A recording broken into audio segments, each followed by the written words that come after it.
السلام علیکم ورحمۃ اللہ وبرکاتہ۔ عزیزان ملت اسلامیہ، آپ تمام امتی کو پروفیسر کی طرف سے سلام مرد ہے۔ گھر میں بڑی پردہ نشین عزت دار ماں اور بہنوں کو پروفیسر کی طرف سے سلام مرد ہے۔ بہرحال بہر کے اللہ سے امید ہے آپ لوگ خیریت سے ہوں گے، اللہ کی حفاظت میں ہوں گے۔ ان ملنوں کی ملامت سے، ان فرقہ پرستوں کی فرقہ پرستی سے، ان درندوں کی درندگی سے، ان معاملنچروں کی معاملنچنگ سے، ان بلتکاروں کی بلتکاری سے، ان دہشت گردوں کی دہشت گردی سے محفوظ ہوں گے۔ اللہ آپ لوگوں کو اپنے حفظ امان میں رکھے، اللہ اپنی حفاظت میں رکھے، اللہ ہر آباد سے ہر شر سے محفوظ رکھے۔ بہرحال بہر کے میرے عزیز دوستوں، میرے بھائیوں، دیش کے حالات سے بھی آپ لوگ واقف ہیں اور دیش کے باہر کے حالات سے بھی آپ لوگ بچا واقف ہیں، لیکن یہ آپ کا بھائی آپ کو دیش کی ہی خبر سنا ہوگا، کیونکہ ہم کو ہمارا وطن عزیز سب سے پہلے اور سب سے آگے ہے۔ بہرحال بہار الیکشن تو اختتام پہنچ گئے اور رزلٹ بھی آ گیا، ختم ہو گئی کہانی۔ بڑے بڑے وعدے، بڑے بڑے باتیں، جملے بازی، یہ سارے ہوئے، چوری ہوئی، باکسوں کو غائب کیا گیا، ای وی ایم کو غائب کیا گیا، جتنے لوگ لائنوں میں ٹھہرے تھے ان کے پہلے کا پہلے ان کے روئے آ کے ڈال دیے، مر گئے سوالوں کے دادا یا نانا یا پھپا یا خالہ یا انہوں نے بھی آ کے ووٹ ڈال کے گئے، یعنی یہ سارے چیزیں چلے اور آخرکار جیت انڈیا کو نصیب ہوئی۔ اور اتنی بری ہار بھی ہے انڈیا الائنس کی کہ میں الفاظوں میں بیان نہیں کر سکتا۔ میرے پاس تو حقیقت اور سامنے سے یہ کچھ بھی ہونے دو، چوری ہوئی، زیادتی ہوئی، یہ ساری چیزیں، یہ بکوے، یہ باتیں، یہ جملے بازی الگ بات ہے، لیکن ہم کو حقیقت دیکھنا چاہیے۔ وہی ایم مجلس اتحاد المسلمین، آل انڈیا مجلس اتحاد المسلمین نے ڈھول بجاتے ہوئے اس کے پاس پہنچے تھے، ڈھول بجاتے ہوئے تیجسونی یادو کے پاس گئے، اس کو لیٹر دیا۔ اس کے بعد اس کو کیوں دیا؟ لالو پرساد یادو کو دیے پہلے تو، نہیں تیجسونی کو دینا تھا، بولے تو تیجسونی کو دیے۔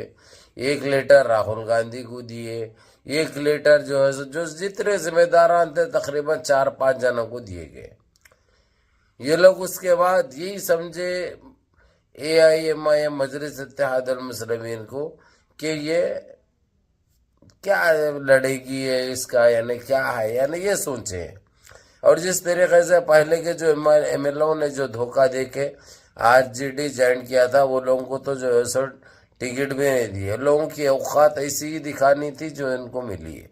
یہ سب اللہ کی طرف سے ہوتا ہے۔ دھوکے باز کی زیادہ وہ نہیں رہتی بھائی، نہ اہمیت رہتی ہے نہ اس کی ایجاد رہتی ہے، وہ اپنے آپ ختم ہو جاتا ہے جو آپ لوگوں کے سامنے ہے۔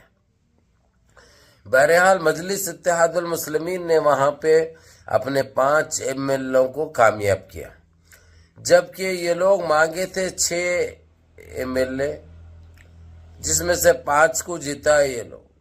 کہ ان کی قابلیت کے اوپر میں یہی کہوں گا، اگرچہ ایم کے ساتھ مل کر یہ لوگ لڑتے تو ایم 6 مانگی تھی، 46 سیٹوں کا فائدہ کر کے دیتی تھی، 46 سیٹوں کا فائدہ کر کے دیتی تھی۔ لیکن ان کے پاس کون سی سیاست ہے، ان کے دماغوں کے اندر کون سا کیڑا ہے جو اپنے آپ کو اتنا تکبر میں وہ رکھ چکے ہیں یہ لوگ کہ ہم الفاظوں میں بیان نہیں کر سکتے۔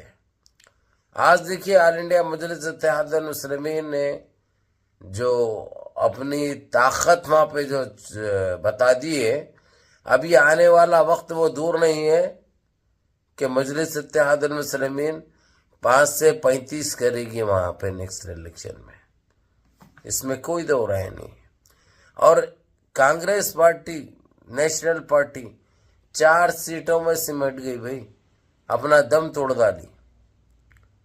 یعنی یہ کیا ہو رہا ہے، کیا چل رہا ہے؟ بہرحال انڈیا چیٹر کمار پھر ایک مرتبہ سی ایم بننے جا رہا ہے بہار کا۔ اب بہار واسیوں نے کیا کیا، کیا نہیں کیا، کیا اچھا کیا، کیا غلط کیا، کیا صحیح کیا کیا غلط کیا، اب اس کے ذمہ دار تم خود ہوں گے۔ تم نے اگرچہ اب وہ کیا تم لوگ اس کو ووٹ دیا یا تمہارا ووٹ انہیں خود ڈال لیے، اب یہ چیزوں کے لیے تم کو روڈ پہ آ کے دکھانا پڑے گا کہ تم چاہتے کیا ہے۔ اگر جب تم روڈ پہ نہیں آئے، خاموشی اختیار کرے، تو ہم تو یہی سمجھیں گے کہ تم نے این ڈی اے کو ووٹ دیا، تم نے بی جے پی کو ووٹ دیا، تم نے جے ڈی یو کو ووٹ دیا، کوئی دوسرا کوئی اور چارہ نہیں ہے۔ اگر جے کسی کو بھوک لگی تو کوئی کھانا کھاتا، میرے عزیز دوستو، میرے بھائیوں، کوئی پیاس لگی تو پانی پیتا ہے، سمجھے نا؟ لیکن یہ کون سا ہے یہ لوگوں کو دیوانگی کا بیج، میرے کو ابھی تک سمجھ میں نہیں آیا۔ کیا ہوگا تم کو سمجھ آئے تک تم رہیں گے یا نہیں رہیں گے وہی پتہ نہیں، مگر یہ چیزیں تمہاری غلطیاں تمہاری نسلوں کو برباد کرے گی، تمہارے پیڑھیوں کو ختم کرے گی۔ تم جو غلطی کر رہے جان بوجھ کے، یہ غلطی کی سزا تمہاری نسلیں اٹھائے گی۔ بہرحال میرے عزیز دوستو، میرے بھائیوں، یہ تھی آپ بیتی بہار الیکشن کی، جو کہ کبھی خوشی کبھی غم، کسی کا دل خوش ہو گیا تو کسی کا دل رویا، یہ ہوگا انشاءاللہ تعالی۔ بہرحال بھر منظم رہیے، متحد رہیے، اپنی صفوں میں اتحاد برقرار رکھیے، نمازوں کی پابندی کریے، ماں باپ کی خدمت کریے، بڑوں کے احکام پہ عمل کریے، اور اپنے اس بھائی کو بھی دعا میں یاد رکھیں۔ السلام علیکم ورحمۃ اللہ وبرکاتہ۔